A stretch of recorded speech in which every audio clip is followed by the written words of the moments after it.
তাহলে কোরআনের একটা কলব আছে, আমাদের দেহে যেমনি কলব আছে, প্রতিটা প্রাণীর যেমনি কলব আছে, অন্তর আছে, কোরআনেরও কলব আছে না নাই? কোরআনের কলবের নাম চিল্লায় বলেন, কোরআনের কলবের নাম। আবার বিশ্বনবী বলতেন, ইকরাউ আলা মাউতাকুম সূরাত ইয়াসিন, তোমাদের মুমূর্ষ ব্যক্তিদের সামনে বসে সূরাত ইয়াসিন তেলাওয়াত করো।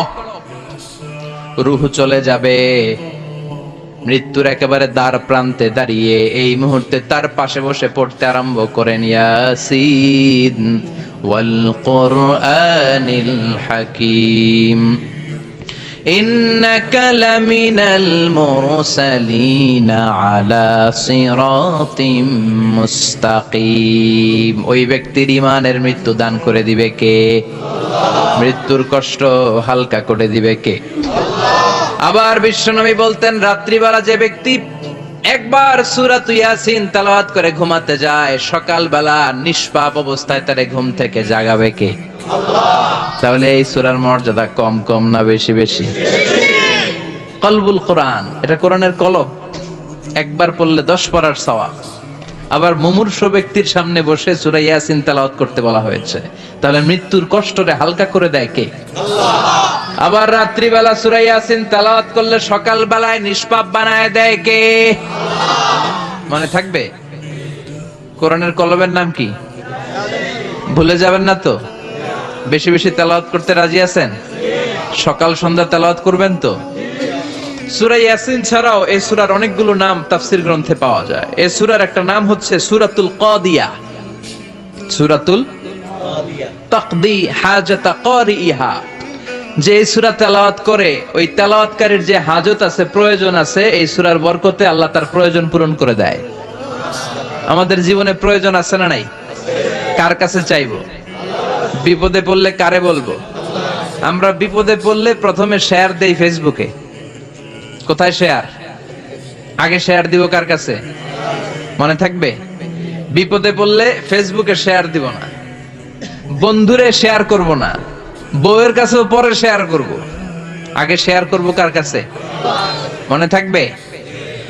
এজন্য বিশ্বনবী বলতেন, এই সূরার নাম সূরাতুল কাদিয়া, মানুষের হাজত পূরণ করে দেয়। এই সূরা তেলাওয়াত করে যদি আপনি আল্লাহর কাছে কোনো বিপদ থেকে পানা চান অথবা কোনো প্রয়োজন নিয়ে দোয়া করেন, সূরার বরকতে প্রয়োজনটা পূর্ণ করে দেয় কে? আল্লাহ। কেউ যেটা পারে না পারে কে? আল্লাহ। কেউ যেটা দেয় না দেয় কে? আল্লাহ। কেউ যেটা শোনে না শোনে কে? আল্লাহ। তাহলে পেলাম সূরাতুল কাদিয়া। আরেকটা নাম আছে সূরার, সেটা হচ্ছে সূরাতুল আযীমা, সুমহান সূরা। কি সূরা? সুমহান, আযীমা। এই আযীম আর আযীমা এই শব্দ দুইটা অনেক দামি, আল্লাহ যে কোনো জায়গায় ব্যবহার করেন নাই। বিশ্বনবীর চরিত্রের উপমা দিতে যে আল্লাহ আযীম শব্দ বলেছেন, তাই না? রব্বুল আলামিন বলেন, ওয়া ইন্নাকা লাআলা খুলুকিন আযীম। ও নবী, সাধারণ কোন চরিত্র আপনারে আমি দেই নাই, আপনারে আমি দিয়েছি আযীম একটা চরিত্র, খুলুকুন আযীম। And verily indeed you are on a very good standard of character. অসাধারণ চরিত্র দিয়েছি। বিশ্বনবীর চরিত্র বুঝাতে যে আল্লাহ কি শব্দ ব্যবহার করেছেন? কথা বলে না, তাফসীর শিখে যেতে হবে। কোন শব্দ ব্যবহার করেছেন? আযীম। আবার আল্লাহ নিজের পরিচয় দিতে যে আযীম বলেছেন, ওয়ালা ইয়াউদুহু হিফযুহুমা ওয়া হুয়াল আলিয়্যুল আযীম। সুবহানাল্লাহ। আকাশ জমিনের নিয়ন্ত্রণ করতে যে আল্লাহ কখনো ক্লান্ত হয় নাকি? কারণ তিনি হচ্ছেন আল আলিয়্যুল আযীম। আল্লাহু আকবার। তার মানে নবীর চরিত্রের ক্ষেত্রে আযীম, আল্লাহর নিজের সত্তার ক্ষেত্রে আল্লাহ বললেন আযীম। আবার বললেন কিয়ামতের দিন গোটা পৃথিবীটারে আমি নাড়িয়ে দেব, গোটা পৃথিবীতে একটা আমি ভূমিকম্প দিব। এই কথাও কোরআনে আছে না নাই? ইযা জুলজিলাতিল আরদু জিলজালাহা আল কারিয়াতু মাল কারিয়া। পুরো পৃথিবী কাঁপিয়ে দিব। এই কাঁপাকাঁপিটা, ওই দিনের ভূমিকম্পটা কি অন্যান্য সময়ের ভূমিকম্পের মতো হবে? এই ভূমিকম্পকে আল্লাহ বলেছেন আযীম। ইন্না জালজালাতা সাআতি লা শাইউন আযীম। সেদিনের ভূমিকম্প সাধারণ কোনো আর্থকোয়েক নয়, সাধারণ ভাইব্রেশন না, এটা আযীম। আবার আল্লাহ কোরআনকেও আযীম বলেছেন, ওয়ালাকাদ আতাইনাকা সাবআম মিনাল মাসানি ওয়াল কুরআনাল আযীম। ও নবী, আমি আপনার নিত্য পাঠনীয় সপ্তবাক্য সূরাতুল ফাতিহা দিয়েছি, সাথে সাথে কোরআনে আযীম দান করেছি। সুবহানাল্লাহ। তার মানে কোরআনের ক্ষেত্রে আযীম, কিয়ামতের ভূমিকম্প এটা আযীম, আল্লাহ নিজেও আযীম, বিশ্বনবীর চরিত্র। আবার এই সূরাটাও যেহেতু দামি, এজন্য এই সূরার নাম সূরাতুল আযীমা, সূরাতুল সুমহান সূরা। এটা যেন তেন সূরা নয়, এটা তো কোরআনের কলব। কলব ছাড়া মানুষ বাঁচে? হার্ট ফাউন্ডেশনে যেয়ে দেখবেন মানুষের কি অবস্থা।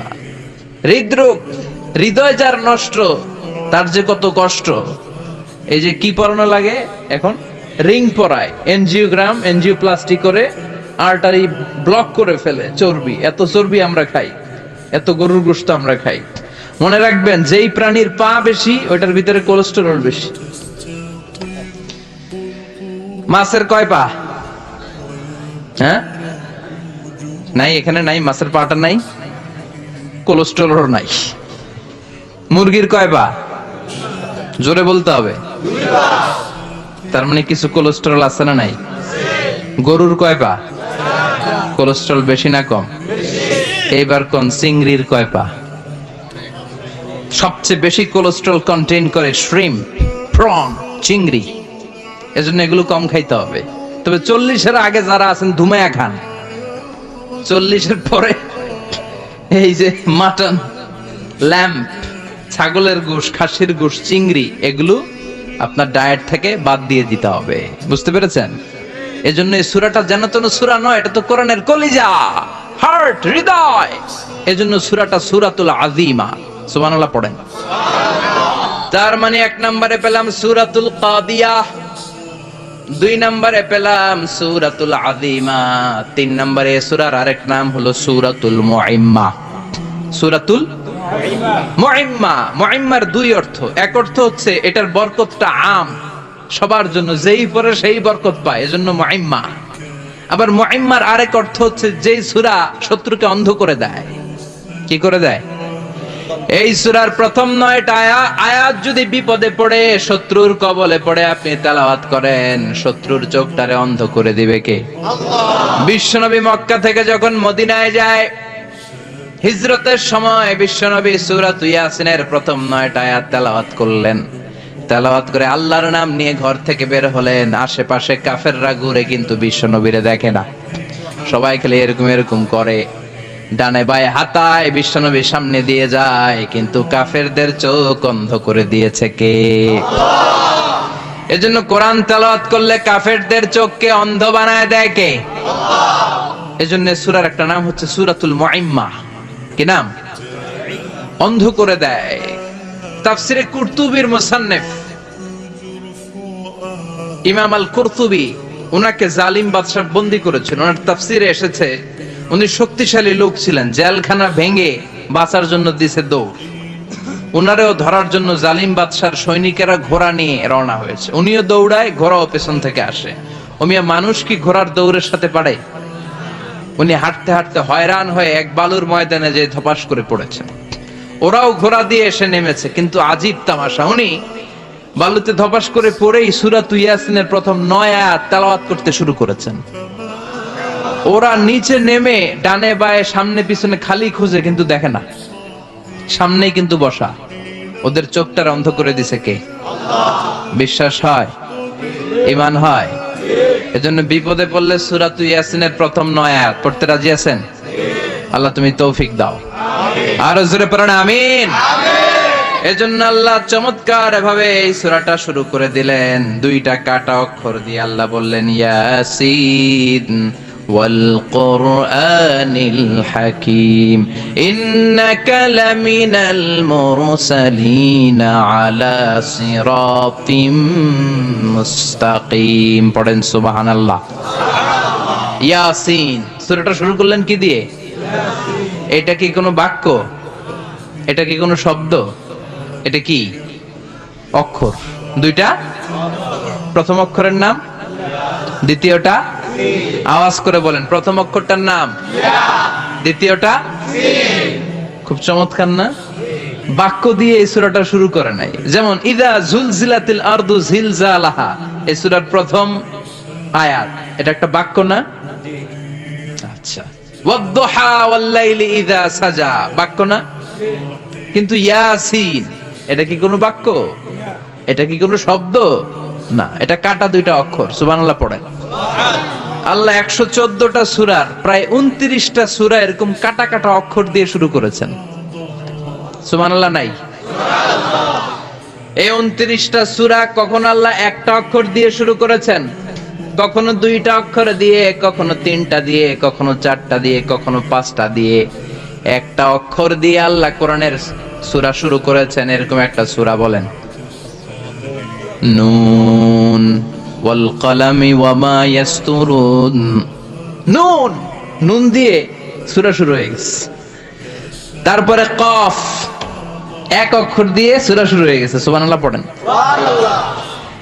এবার বলেন দুই অক্ষর দিয়ে সূরা শুরু হয়েছে এরকম সূরা বলেন। এত দূরে যান কেন? এটা আছে না নাই? ইয়াসিন। সুবহানাল্লাহ পড়েন। ইয়াসিন দুই অক্ষর দিয়ে। তারপরে হামিম, এবার তিন অক্ষর দিয়ে আল্লাহ সূরা শুরু করছেন এরকম। আলিফ লাম তা সিন মিম। আল্লাহু আকবার।